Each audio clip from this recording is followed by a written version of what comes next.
I am Stefan. I'm the co-host here, but I'm just speaking from the Armor Wallet account today. So, Armor Wallet is an AI-powered wallet. You can think of it like ChatGPT and MetaMask and Unibot all rolled up into one. So you can talk to the wallet with prompts, and it goes out and completes commands. It executes actions for you with the power of AI agents, and it's a lot of fun. So, for today, just to give you an outline for the space, I want to try out something different, which is a lot of people in the audience and in general hear the words AI agents, hear the words MCPs. They know kind of what it is and kind of not. So, for today, we can try and lay down the groundwork for people who are not that technical, and just the first half of the space is going to be a quick round of explanations. What's what, how it works, making sure that everybody's on the same page. And then in the second half of the space, we're going to be talking into a bit more technical terms. What are MCPs? Why are they so important? And all the good stuff that people, builders, and developers are interested in. So that's the idea for the space. With that, my intro is done, and let's go to our guests. So, Studholme, you were the first to speak. Feel free to do an intro about yourself and what you're building over at Matrix One. Thank you, Stefan. Very happy to be here. Hi all. I'm the founder of Matrix One. We have been building in AI and AI agents for the past 3 years. We have a number of different products underneath our umbrella. One of them is the OnlyFans for AI agents. That's called Avatar.one. Nice. We have a full-time AI agent called Sammy. She's a newsreader breaking crypto news. And we have another AI agent called Plant, and that's on-chain and Twitter KOL analyst. You can go check them all out. So Avatar.one, Sammy.one, and Plant.fun. They all have their own websites, and they're all live on Twitter. Yeah, I'm very excited about MCPs. We have been building a lot of different API connections for our agents and within our framework. And MCPs are going to save a huge amount of time. It gives the AI agents more control, or gives them more rights and more flexibility to dive into a data set and to use that data set to make actions, take actions. It's basically an API for AI agents. It allows the AI agent to speak with the API, but it also allows the agent to choose what parts of the API they want to use to solve a certain task. Got it. Perfect. Studholme, feel free to show all of those pages, link them in the comments, and let's go to the next intro. Hero, going over to you. Yeah, man. Well, I'm leading growth and community at Onchain. So we're like doing right now, I call it like the Adventures Guild of Web3. I'm doing research and data and like intelligence layer for people to do smarter decisions. And bro, like I even launched my own AI agent before all of this. And at the same time, I launched a lot of coins, and I've been supporting founders with advisory on launching like AI agents. So it's the thing that interests me the most, other than my daily work. So super excited about the topic, learn, and also like share the insight that I had by launching a ton of AI coins during this time. Let's go. Let's go. That was a nice 30-second, very good intro. ReinventDAO, going over to you. Hello, hello. Can you guys hear me? Yeah, everything's good. All right, cool. Thanks, Stefan. Hi, everyone. I'm Hannes. So I'm the founder and CEO of ReinventDAO. 30-second speech. Well, we are actually building an on-chain IP ecosystem, but very recently, what we're building is actually deploying an AI agent that solves the value of solve the value of uncertainty in IP copyrights value, where we provide IP signals to actually measure the risk and valuation of the asset's performance. So this is something new, and we're very excited. Well, thank you, Stefan. That's me. We are excited as well. Thank you so much for that quick intro. David, going over to yourself. I already did the whole intro. when we did the mic check. Okay. But yeah, I'm working as the CMO in a project called DePINed. And what it does, I think it kind of crosses most of the projects that are joining this conversation today, because it's focused on providing infrastructure. So it's distributed network of computers that can be utilized as resources for whatever purpose. So it's connecting two sides of the equation. On one side, we have projects, builders, I don't know, developers, geeks at home that need compute. And not everyone can afford nice, expensive NVIDIA cards, but sometimes we need that compute fast and quick without going through all the trouble with AWS and other crazy platforms. So the idea here is to have pretty much point-and-click solution where you can get your compute. And on the other end, there's plenty of users that have amazing machines that are just standing in a corner and catching dust when they don't use them. So they can as well plug it into the network and share those resources. And that's the basic idea, very basic concept of what we're building. Nice. Thank you so much. BitdoctorAI, going over to you. Hey, thanks. Again, I just said just now, my name is Asher. I'm one of the co-founder of BitdoctorAI. I came from a long history of dealing with enterprise-grade medical diagnostic equipment. We built the most advanced AI doctor in the Web3 space. We built a technology that uses the front camera of a smartphone, or to be more technical, is a CMOS sensor on the front camera of a smartphone or your webcam to able to read blood flow on your face, which is reading the electronic PPG signals and reading the melanin and hemoglobin flow. We able to read up to 30 different health parameters, inclusive of blood pressure, heart rate variability, body age, potential risk of heart attack, stroke, diabetics, all in less than a minute with just a simple scan of your face. And for our user to further cultivate our AI doctor, we uses a deep infrastructure to reward our data contributors. And in coming future, in a couple of weeks time, we will deploy AI agent daughter to use the data that it read to further consult our user. Yeah, that's what we're doing. Nice. Very nice. Thank you so much. Now we're gonna go and get started. So in Armor Wallet, we recently hired a new CTO, which is Nate. So Nate, we're gonna do I'm gonna do the intro for you. I think this is gonna be fun. So Cool. Nate has been, I mean, Nate's a very interesting guy. Nate has been coding for more than 30 years. Correct me if I'm wrong, Nate. He has built an AI, well, let's say quote unquote AI, back in 1991 using fuzzy logic. He invented his own programming language and he's now developing the MCPs for Armor. All that's correct, right, Nate? Kind of. The timelines are a little bit off. It's Yeah. been almost 30 years, and I Almost. made this chatbot in 1999. Yeah. So that's a long Yeah. time. Okay. Yeah.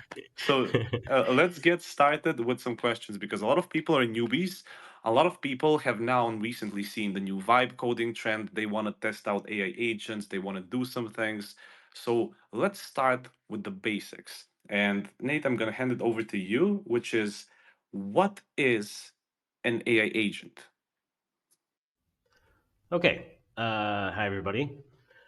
So an AI agent is essentially whatever you want it to be, because right now the industry doesn't have a complete. We are not really fully reached consensus on exactly what that term means. So I think maybe the other speakers know that when you go to make a new agent stack or something, a lot of the times you have to just define okay, this is the agent class, this is what it has in it. So for me, an AI agent is something that it has some prompts that allow it to do specific tasks. Maybe it has some identity, and then it has some tools. It can do some things. It has functions that let it connect to resources and tools. Right. The way that agents are becoming defined this year is something more along the lines of this, where it's like it's a tool using LLM. Oh, that's nice. That's exactly how I wanted to explain it. I mean, we've been dealing with AI agents for more than a year over at Armor Wallet, and the first definition that I absolutely adored is an AI agent is an LLM that has the autonomy to complete a task, like an autonomous agent, an LLM that can complete a task. So let's say I ask ChatGPT, "Hey, can you send an email using Gmail to Nate?" It's going to say, I can't do that. But if somebody integrates Gmail into the LLM, trains the LLM, or does something to it, then the LLM can go out and complete it. And suddenly, voila, I have made an AI agent that can send emails. David, you've got your hand up. Feel free to go ahead. Yeah, funny enough, Nate already covered what I wanted to say, but my first reaction when someone asks what AI agent, I would say it's a marketing buzzword to make it simple for people that are not very technical. And I completely agree. To simplify that, it's just large language model in most cases that has access to something extra than inference. And that's pretty much it. I personally would avoid calling an agent everything because in my head, it needs to have some level of autonomy. So if we're connecting LLM to a workflow that is quite linear, there's not much autonomy there. There's a assigned task. Usually there's a hard-coded prompt and there's output. That's it. So we are creating macros that use LLMs somewhere in the process. And they are getting more and more complex builds where multiple tools is connected to LLM, multiple LLMs is being utilized, and even what we would call AI agent is turned into a tool plugged to another one. And eventually, that level of complexity will result in some level of autonomy. And I would say that would be an AI agent, not just some random macro automation that is using AI in the process.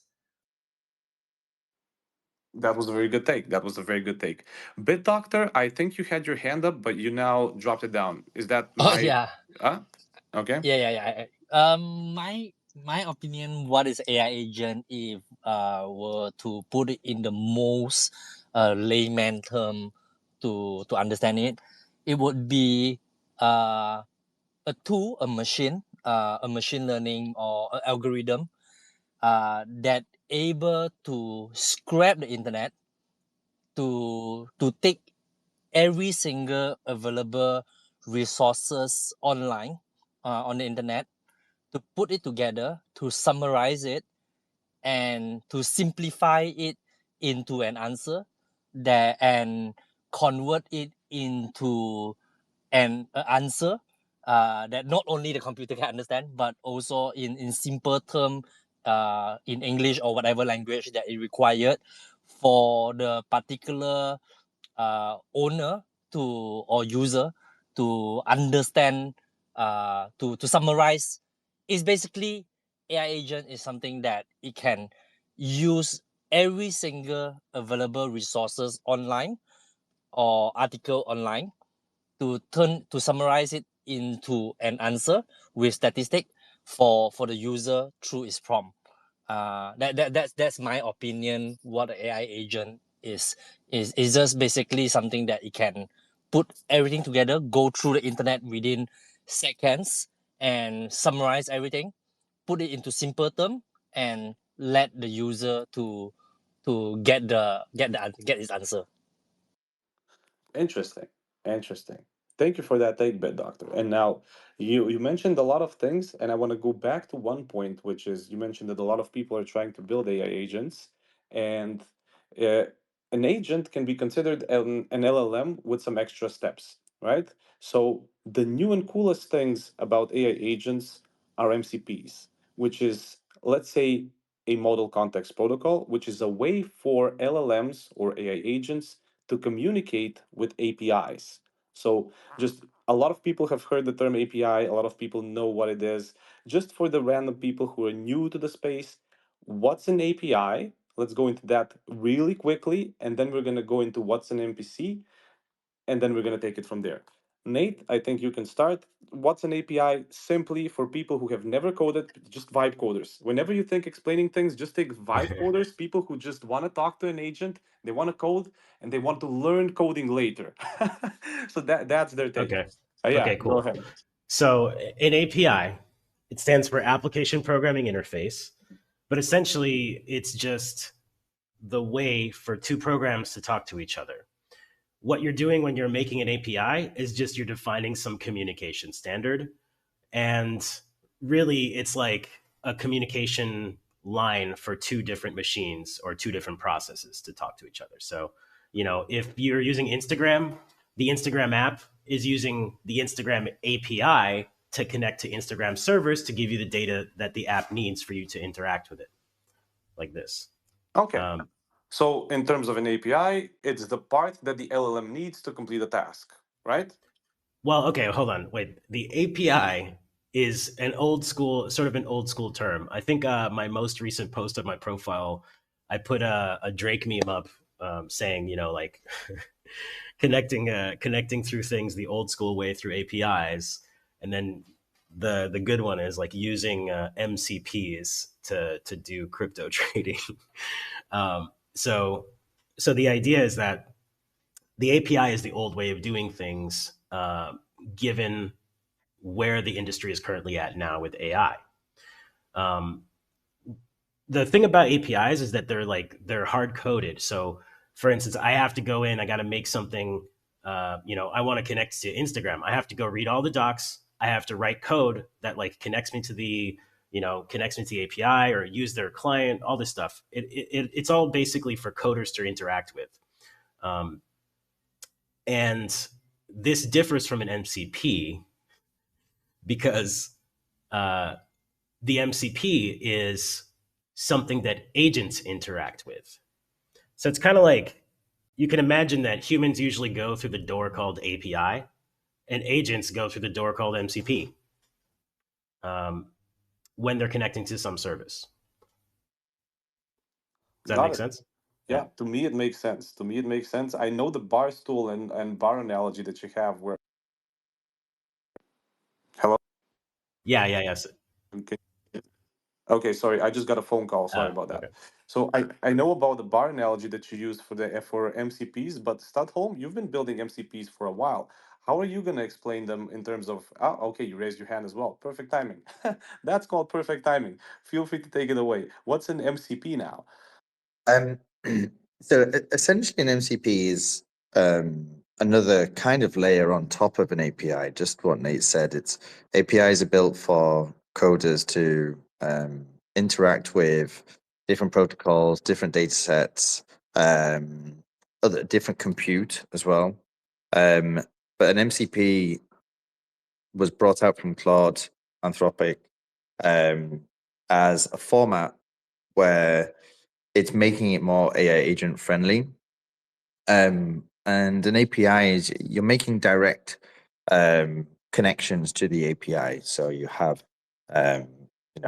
different types of calling, and you can have different kinds of data that you can either interact with another data set or different compute.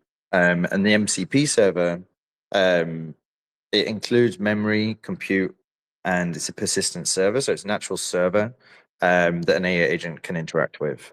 So you don't necessarily have to, with an MCP server, you don't have to define, as you do with an API, exactly what you want to get out of another data set or another program. With the MCP server, the AI agent you give the AI agent a prompt, and the AI agent can actually go and look in the MCP server and then take out the data and take the actions it needs to complete the task that you've prompted it to. And this makes it so much easier. However, it makes it so much easier for the AI agent. However, setting up the MCP server is another step on top of an API. So yeah, you guys may have seen Figma just brought out their MCP server. So now you can basically define through an LLM how to create designs within Figma. Really powerful because then you don't need to go and know all of the different types of requests that you would have in an API. Instead, the LLM can just work it out through the MCP server. Something else to also consider is a RAG. And RAGs are more like a database that you can also connect to an LLM or an AI agent. And that's more custom data to make the AI agent more intelligent with a bigger data set to look into. Yeah, you touched up. Oh, sorry. Go ahead, Nate. One thing that's interesting about this is that inside the protocol itself for the model context protocol (MCP), it defines some core concepts. And there's like one concept that's called tools, which kind of, if you've been designing agentic workflows for the last couple of years, you know, everybody knows this tools term. But they also define resources, which is like a read-only thing. So if you're contacting, if you want to get just some data about something that's stored on a database somewhere, that's listed as a resource. And I found that interesting that they like sort of differentiate between those two things. Studholme. That became a bit technical there at the end. Yeah. Let's But just save it you for know, the second half, right? yeah, it's all good, man. It's all good. Based on what I could understand, so on the things that I'm reading, we're watching, everybody's learning. MCP is a new technology. So they are a way to standardize how LLMs like ChatGPT, Claude, DeepSeek, all of those things talk to applications. I mean, when Anthropic published their guide, they said that MCPs are the USB-C port for AI application. Practically, you can plug in an LLM, boom, connect an AI agent to any tool or data source, just making it super easy to build. You don't need that much of a technical background to build with MCPs. All you need are good prompts. So, what's the value in MCPs? Why do we need an MCP? Why don't we just don't use APIs immediately? Is that good for developers? Why do projects and developers just need MCPs right now? So there's actually a couple of different reasons. Like some of them are technical reasons, like we've been talking about a little. But the other thing is something that I see coming about. I'm not going to try to make a prediction here, but the idea that custom coding an interface like an app is going the way of MySpace. It's going this belief that I have is that essentially making UIs, like going into some editor and making an app for somebody, this will sort of go the way of the dinosaur. As these agents get better at coding things for us and they can handle larger and larger things, it takes more of all of this grunt work out of designing these systems. The problem with that is that a lot of companies have hidden, like, sunken tech debt in building UI. For instance, did anybody here know, I don't know, like show with the thumbs up or something, that Midjourney has a user interface? Like they have a web app? Like two people?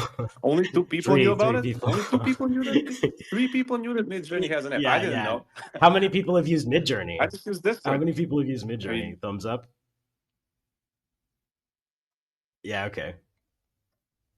So quite a lot of people have used Midjourney, but not so many have actually used their app because everybody just used it through Discord, right?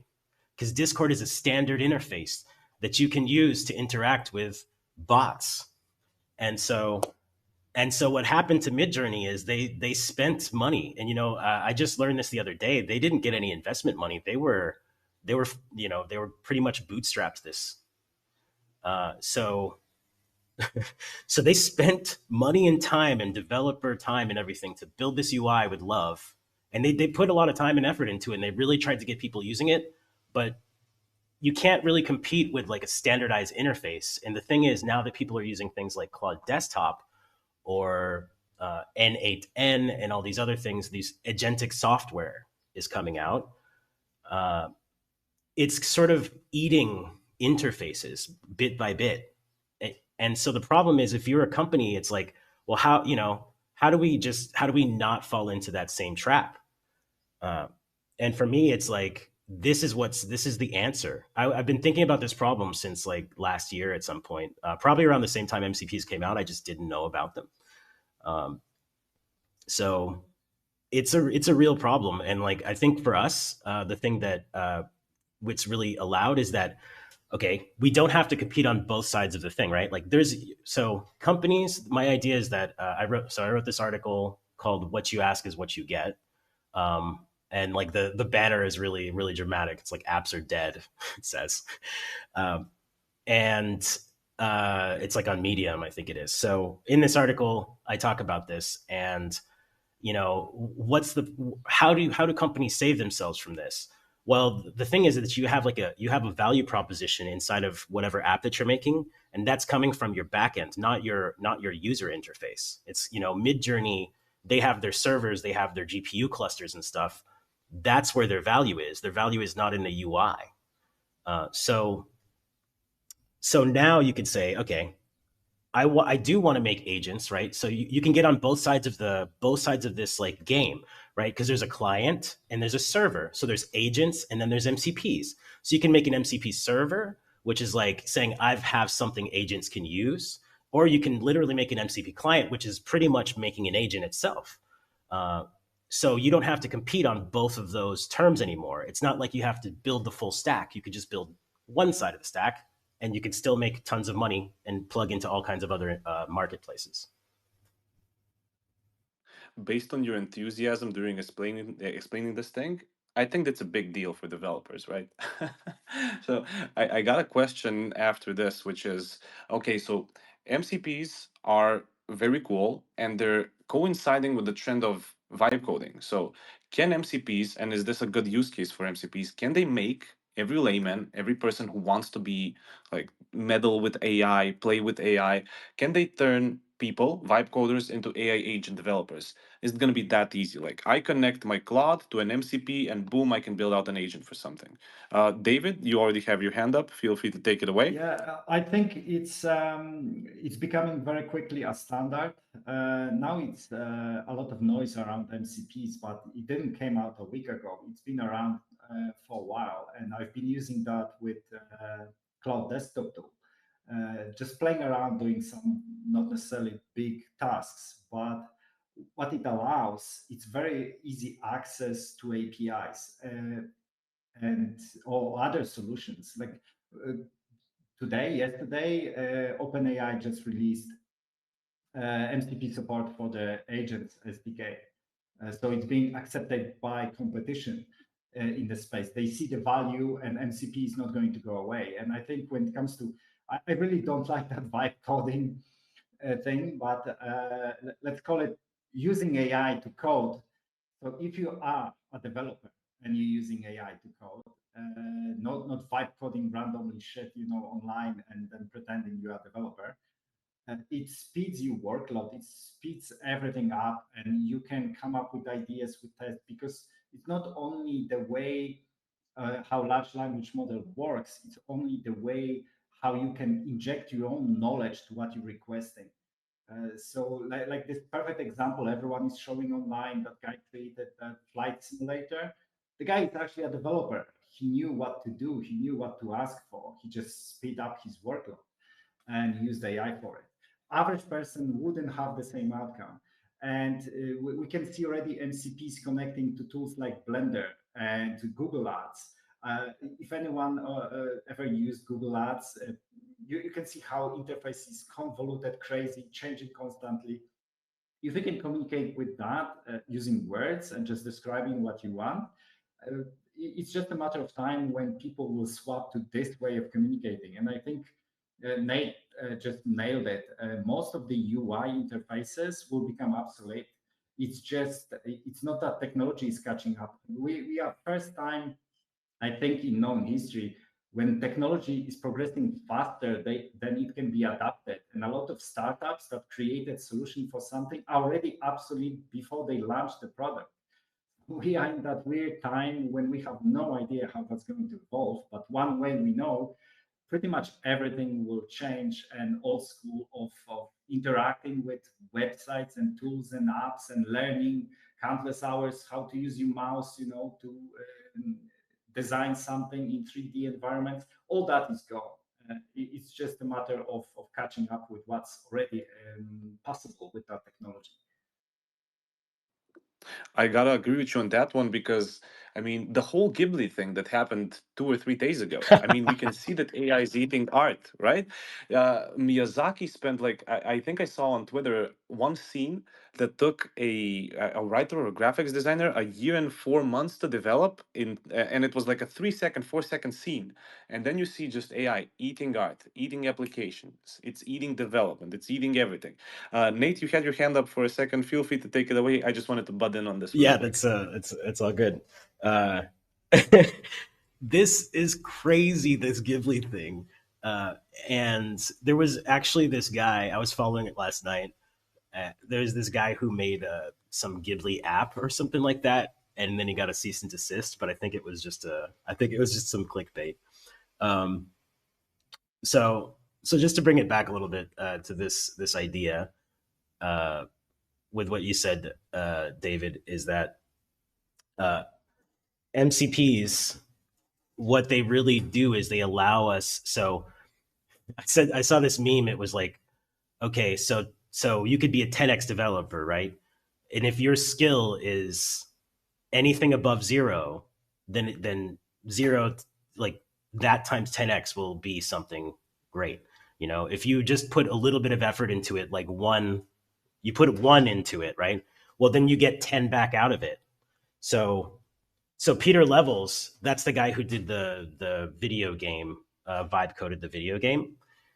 He's a traveler. He's kind of like, he's never worked for corporate really. He's a cool guy. He's been on Lex Friedman podcast, but he has tons of experience. Obviously, not building video games, and that's the thing. He's not really built video games before. He's built more, other stuff that's like for business. So with him, coding a video game, vibe coding a video game allowed him to sort of get into that.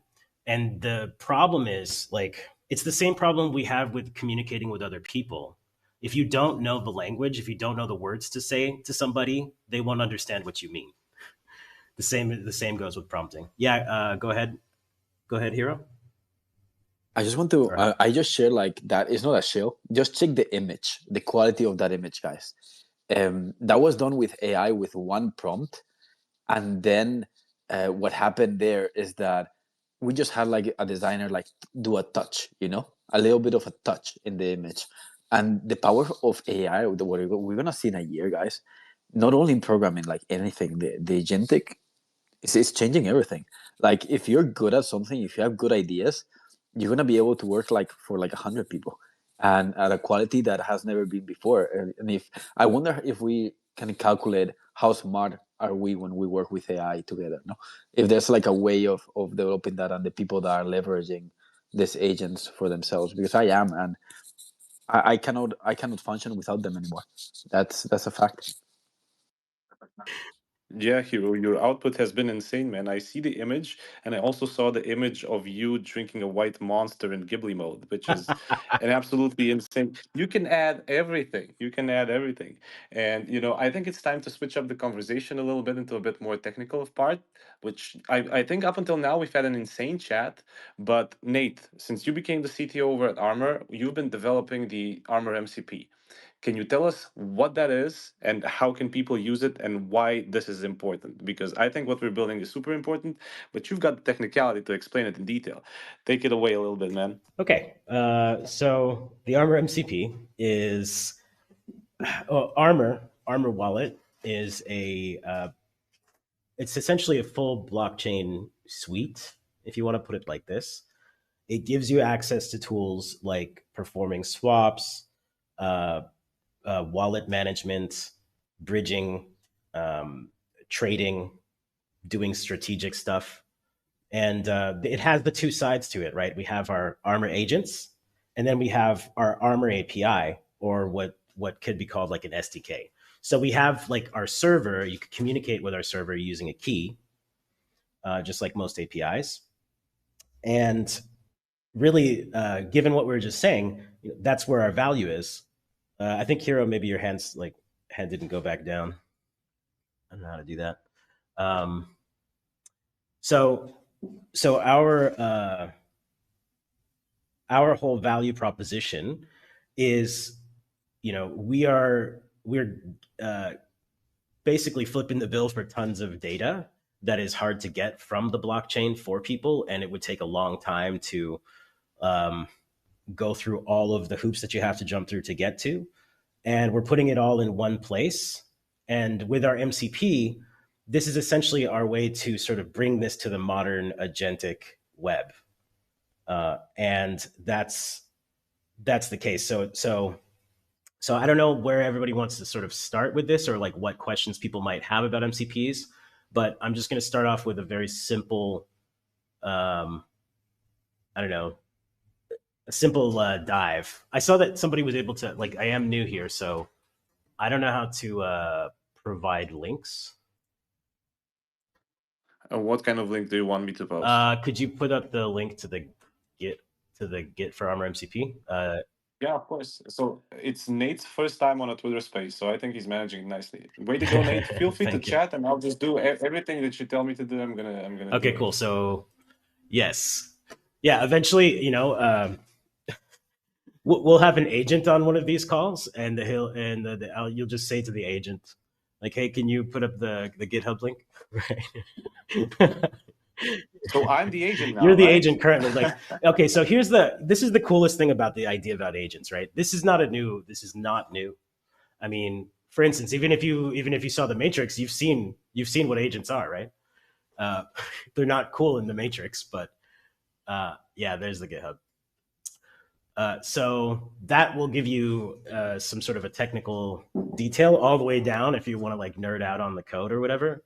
Essentially, we have the Armor API client inside of there, and then we have the Armor MCP server. So if you're interested in how we did that, you could look at all of that. And then, so if you want to take the example of something that you could do here, let me just take a look at the GitHub myself, actually. All right, opening it up. So basically, we can tell people to create a wallet, do swaps, do DCAs, do limit orders. So anybody can make an agent that trades for them, or is that just like taking it too far? Yes, Or you that's already can. possible? So essentially, right. There's a couple of different ways you can access this. You can get through Claude Desktop, which is not an agent making system. It's just an agent itself. So Claude Desktop would be giving you accessing these tools and letting you connect.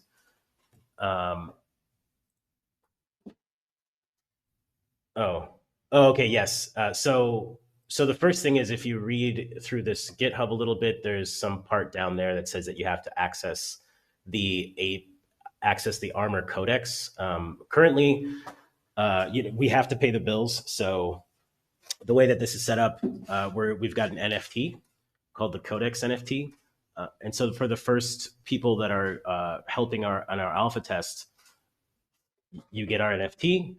It gives you, there's a link there in the GitHub as well. So if you follow that link, it'll take you to a page where you can stake your NFT, and then it will give you an access key, and you can then continue following the instructions.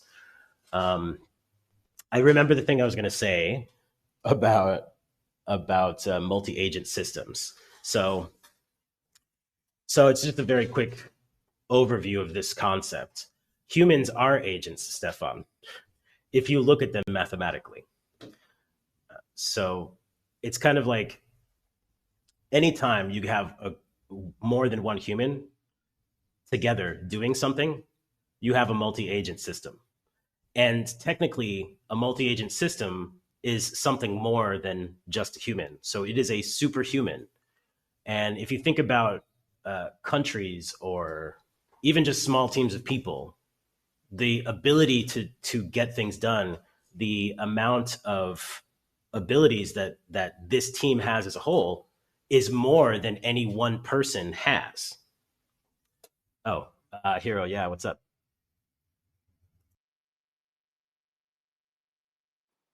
I don't think Hero had his hand up. Or Hero, did you have your hand up? No. I think I put 100%. I was just agreeing with. I put You put 100. 100. It's not a hand, Nate. Okay. So don't worry. Okay. It was just I guess on my interface it's just like it's bugged or something. Okay, so Yeah, it's pretty, Nate. It's pretty normal for Twitter Spaces Yeah. to rug, just so you know. So you can see Elon. Yeah. Elon is. If you see weird things, think about Elon just rugging us. It's such a normal thing for Spaces. So normal. Like we've come a long way, but it doesn't get better. It's almost guaranteed if you mention his name. So thank you. Wow, that's intense.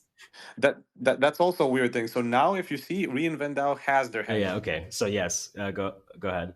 Hello. Oh, you guys just cracked me up with the whole Elon thing. I have a question to Nate. I find this very fascinating.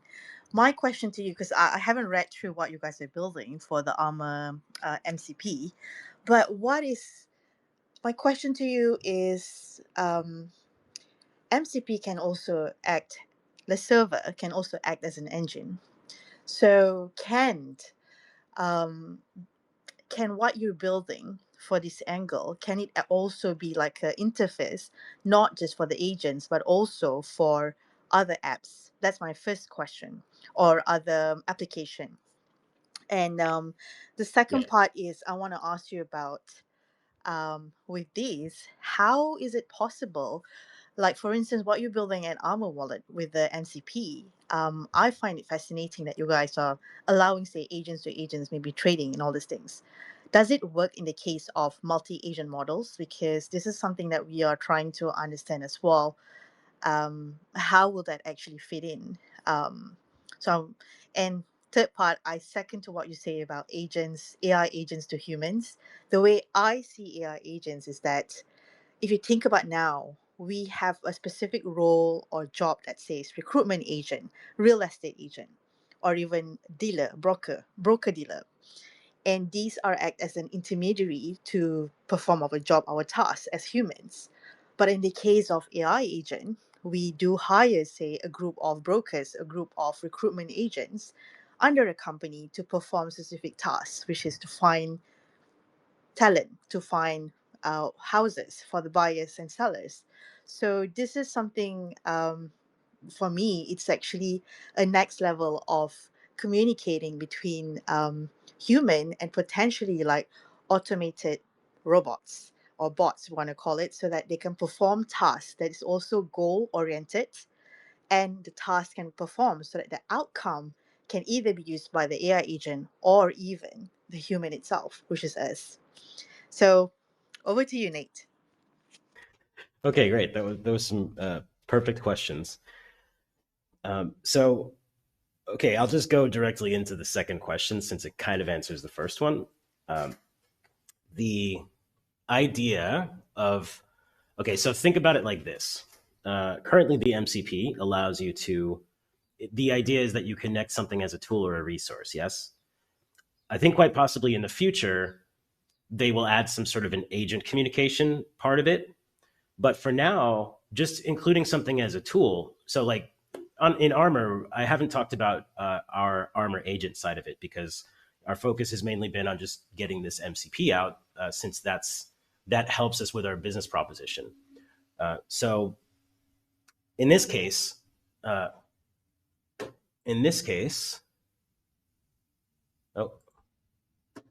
yes. Yes. So in this case, what we have is we have a multi-agent system that we're working on for the actual app. And the way that the agents can interact with each other, for instance, you can do something where you have a router agent that takes the question that a person has and then routes that to a specialist agent. And then there's many other things, like there's graph systems and a lot of stuff you can get into, but there's usually some sort of an idea of having specialist agents who fit a specific task, because LLMs are good generalists, but they're better specialists if they're given the proper information. So yes, when you actually take when you take into this, so your second question was about getting them to talk to each other. And for instance, right now we're working on our agents, but it would be very simple if we took one of our endpoints on our MCP and we made an agent endpoint where you could put a specific question to the routing agent, or you could put a question to a very specific agent.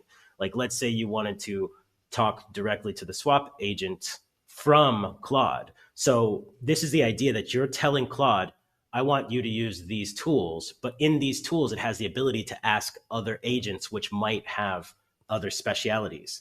So this really does get into this sort of a system where it's essentially a whole bunch of proxies talking for humans to other proxy machines, and then those being intermediaries for humans between each other. I could see some sort of a future like this where that's what the internet has become. And I think your third question, I need a reminder on the third question, actually. Now that thanks for that, Nate. Now the third question was just to second what you mentioned about the differentiation about Asian and human, but relevant to Yes. relevant to what you answer that, it sounds like the way I second with you as well with that. Like I feel like this is building like an infinite loop type of queries, and queries that can come across from agent, because it's all about request and response, and agents can actually answer to that, or another human can answer to that. So in relevant to that, is that how you envision the whole agent to agent communication can also interact in this infinite loop within the MCP server? Yes. Okay. Yes. Brilliant. I love it. That was a great conversation. The answer is yes, yes, and yes, right? And Nate, you also touched up on a great point, which is the future. What is the future going to look like with all of these MCPs? What are we going to see in the future? And this is an open question to everybody. Feel free to raise your hand. What are MCPs going to open to us? What is it going to look like? Okay, I have a simple something to imagine. So, right, everybody knows about like IoT, Internet of Things, and I think currently what is the agent that's supposed to be doing it, like Alexa, but she's not using, Alexa doesn't use LLMs. It's old school AI, a whole bunch of models strung together with some duct tape and then thrown onto a product. So essentially, imagine like you're in your house and you've got, I don't know, your IoT toaster and your light system, your security system, all that other stuff. You've got some, if you're using the Armor MCP, for instance, where you're doing like maybe some trades, you got some open trades, and I don't know. For instance, you could just tell your agent you're talking on your phone or something like this. Maybe there is nothing. Maybe there aren't apps on your phone. Maybe your phone is literally like that movie Her, where it's just like a screen. You talk to it, and then it shows you things if you ask it to. Just like how ChatGPT kind of works right now. So, in this conversation, these agents. So if you go to there's this, Stefan, could you put up mcp.so as a link? Yeah, putting it Cool. down. So this is a registry of the MCPs. There's tons of them out there right now. This is a lot like how search engines used to be, if anybody is as old as I am, before Google, right? Everybody's trying to just sort of organize themselves around like, okay, these are the MCP registries, and this is a curated index of MCP servers, and then these are the clients. And so you can see on this list that there's like MCP servers, there's MCP clients. Oh, wait. Do you want me to just pop you that link, Stefan? No, I'm putting it on. No worries. Cool. Just 2 seconds. You're going to see it in 3, 2, 1. It's done. All right.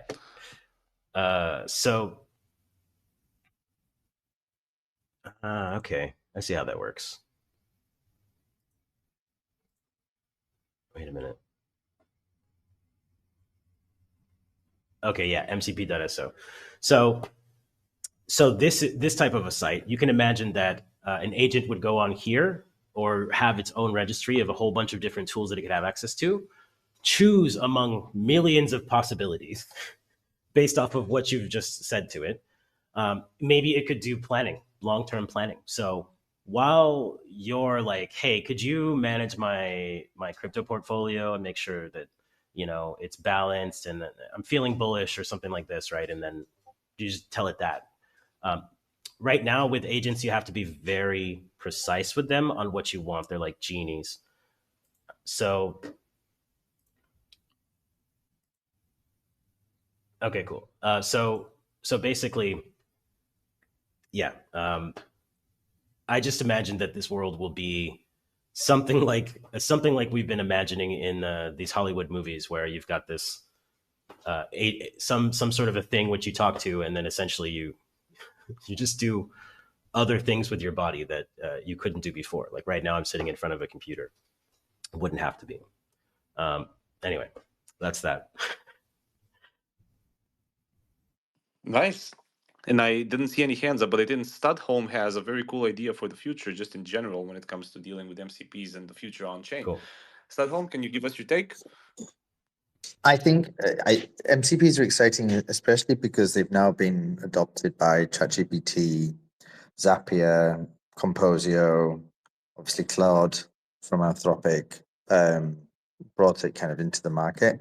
I think it's really difficult to say how it will evolve, because it feels like every week a new LLM comes out with more functionalities, more capabilities. For example, with Manus that came out last week. In the end, all of these platforms, Twitter, Telegram, YouTube, they all have APIs. They all need to be connected to somehow. And I think the vision that I see really is, I think Nate brought it up at the start of this space, we're going to see less and less UI and UX and more interacting with agents through voice. And combining that into one agent. I know a lot of people talk about kind of multi-agent frameworks, and we've experimented with that too.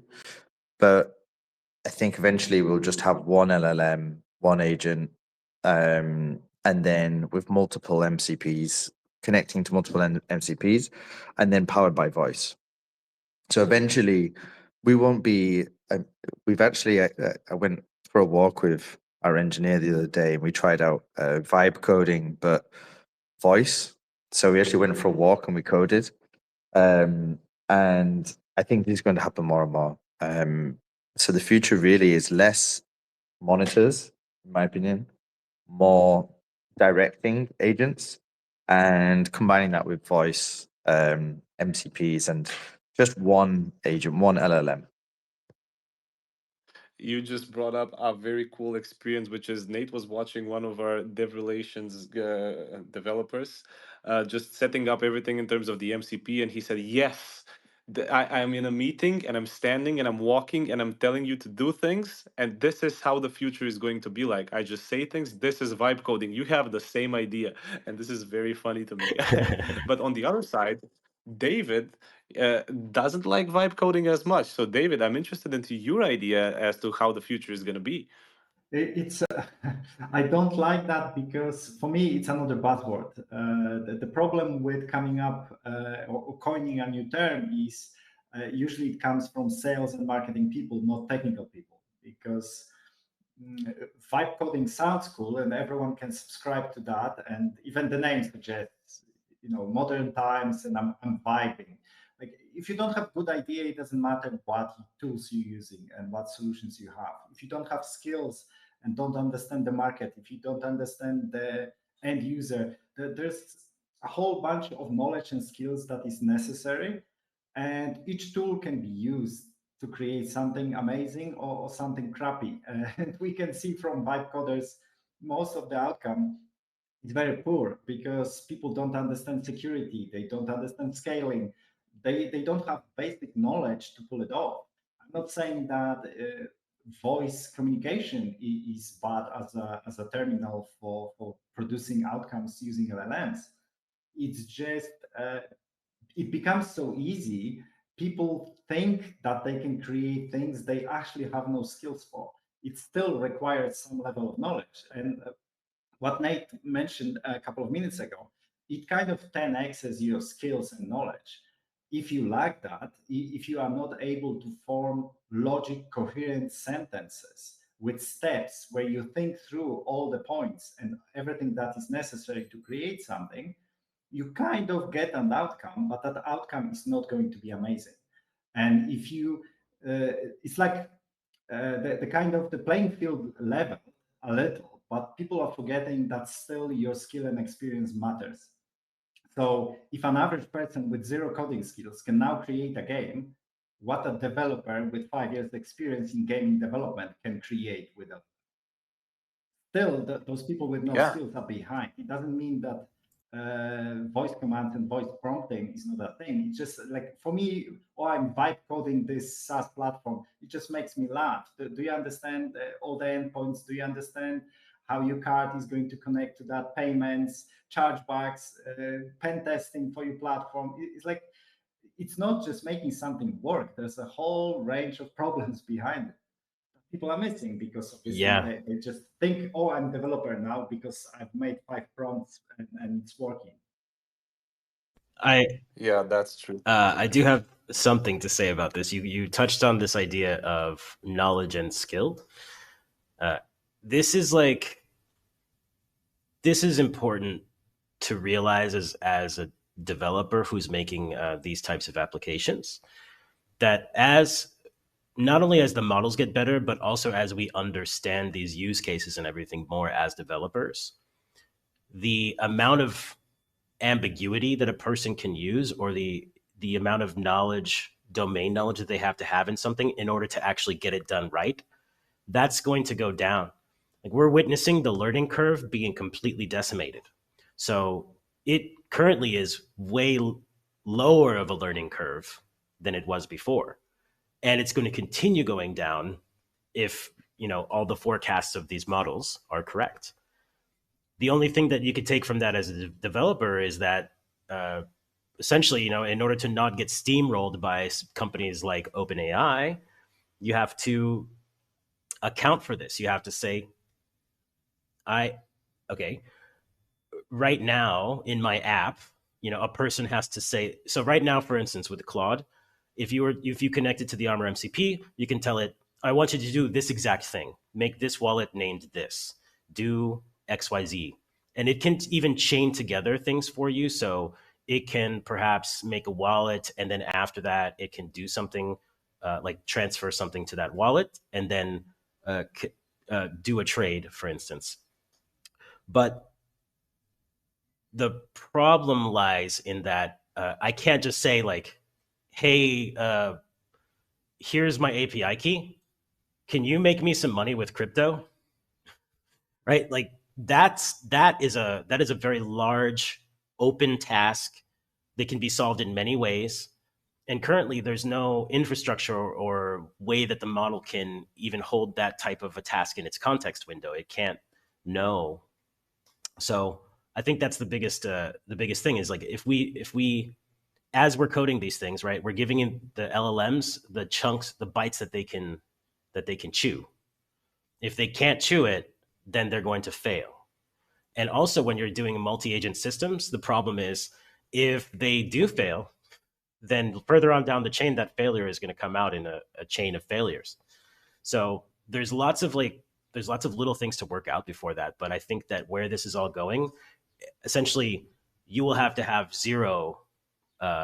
You will only have to have 0 or maybe 0.001. Yeah, go ahead, Reinvent.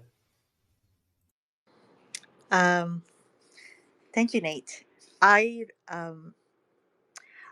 wanted to say something because it's relevant to what you mentioning about knowledge and skills. Second to what David mentioned. The last question that Stefan asked is, what do I believe, or what do we see in terms of the future? One thing that I definitely see is the technology of neurotech. And I believe maybe this is more from a technical standpoint. Nate, you can actually answer this. But with neurotech, A lot of use cases can come on that with AI agent or on-chain AI agent. So think about like a use case of a gamer, like you can become an avatar by yourself as a human, talking in an avatar in the metaverse. So these could also be interacting to other AI agents. Maybe that's the future. Also, the future of how you can request even from, like say on a trading standpoint, back to the use case that you mentioned, Nate, it has to be very specific. It has to be very goal-based oriented as well, like niche, rather than say, "I'll make me money of 100,000," which is very broad. It can be done in a lot of ways, but specific and niche about trade me maybe the top 10 altcoins in the next 3 months, with an average of 10x, something like that. This is my thought, and this is what I believe, like the future, not just going to be from multi-agents or even from everything else, but neurotech is something that I believe is going to take over, maybe not now, but possibly in the next couple of years. I definitely want to agree with you on that one, especially with Neuralink and the guy who got the chip implanted. He started to play games and now he's just doing everything. He's just unlocked superpowers. David, I know you have your hand up, but first off, let's go to Hero. You've been silent for a while. Let's hear your future on chain, and then we're gonna wrap things up with David's take at the end. Hero, I know you have a good take, man. What's the future gonna be like? Tell us. I mean, guys, I think it's pretty obvious, like for everyone that is here, that we're headed into a direction in which everything is, in a way, interactive between each other. No, I think we're headed in a direction that we're gonna become cyborgs. No, hopefully things will go well, but I see us just improving humanity at levels that we haven't heard before. Entertainment is gonna be beautiful. AI agents are gonna be in our day-to-day life. We're gonna have like maybe 20 agents that we don't even see, that we just command. I cannot even imagine how corporations are gonna work, but I see things as very small teams with a ton of agents working into amazing missions. So the next 10 years, I'm super excited because we're in a time in which we cannot even understand how fast that we're going, and we're gonna do great things. My future on chain is hopeful and optimistic. I would just like to amplify your point and just say I think we're already cyborgs because we're using our phones on a daily basis. You cannot exist without access to the internet. It's around you all the time. You have access to a phone, to other people, and to AI, which is absolutely crazy. It's just maybe you mean prosthetics or implant chips, which is something that ReinventDAO mentioned, Yeah, I'm right? I'm more headed into more like maybe enhanced reality ways in which we are. Like, I agree completely with you. We're already cyborgs, and I don't know if you guys go out and go rave or like go in a place in which like you need extra information or you can get lost. But if your phone dies, wow, the stress. When you need that extra kick, you need your phone. You need to access things. You need money. You need ways into you want to interact with people. We're definitely cyborgs because when the time comes, we need these tools right now. As the world evolves, we're gonna need them even more. 100%. David, going it over to you. Feel free to give us some closing thoughts. I know we're a bit over the time, but I'm loving this conversation. Go ahead, David. I think the hardest part of this conversation is it's hard for us to switch our mindset to the future value paradigm because at the moment we are still assessing those tools and progress and what's happening, what is possible, what we imagining possible, understanding value of human input and value of the society and other things without change. We're thinking only purely about technology, but if we try to step away and look from the outside, like from the side, what's going to happen? And I see that as actually very scary future where human input won't have that much value. And even to be able to exist in future society, you will need to be completely plugged in. Just imagine if Neuralink becomes easily accessible and like common thing, normal person, average person won't be able to get a job, won't be able to compete because the only job left for them will be manual labor that robots are not able to do yet. So I don't know, fixing wires in some old house at the moment, it will be probably one of the last things that will be replaced with robots. But digging holes, picking up crabs, all that will be automated very, very easily. It's already like, I remember when the whole craze with AI started and people said, oh, AI is not going to replace art, it won't create things, and that's the first thing it replaced. So we don't understand what's going on, we don't understand what we're building, and definitely we have no idea how the future is going to look like. And I'm quite skeptic, and I think from a perspective of people that kind of rule this world, they've been for centuries, there are families that have been pulling the strings from behind the curtain, literally hundreds of years. And up to this point, they needed us to build their roads, to build their cars, to create inventions, to make their lives fun and better. Now we're getting to a point where we don't need that many of us anymore.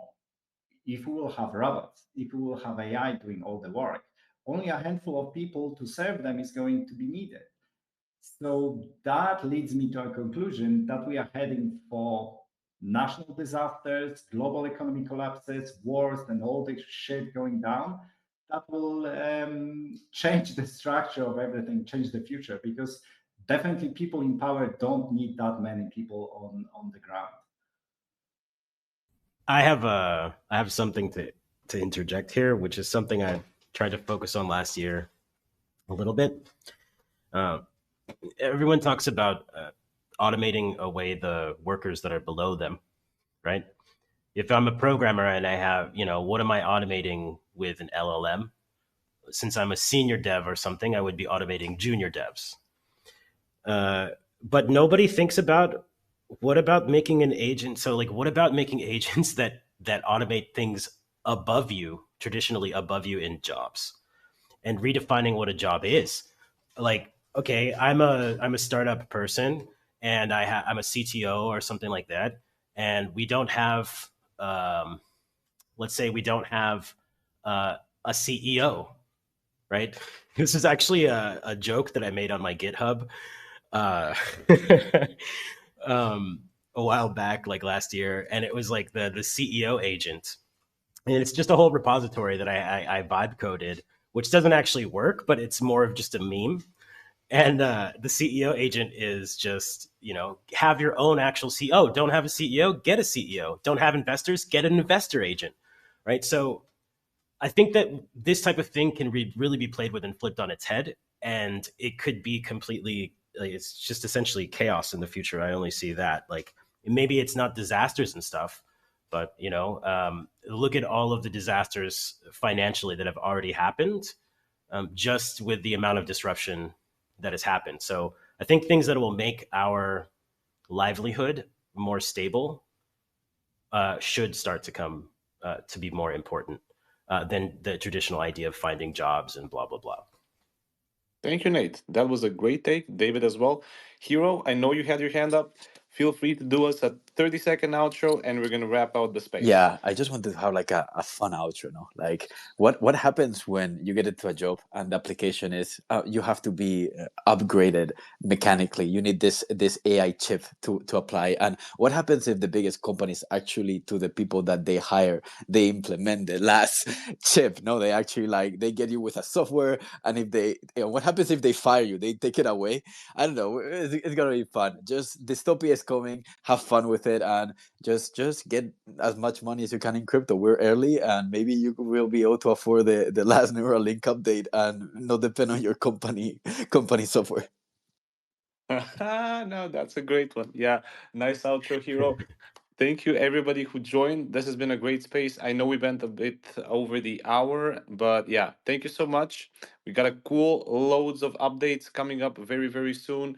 Feel free to join up some more spaces. We're gonna join your spaces. It's gonna be a great one. Hope you have a nice day. Nate's first time on a space. Woohoo! Also needs to. But yeah, have a nice weekend. Chat soon. Bye bye. Thanks.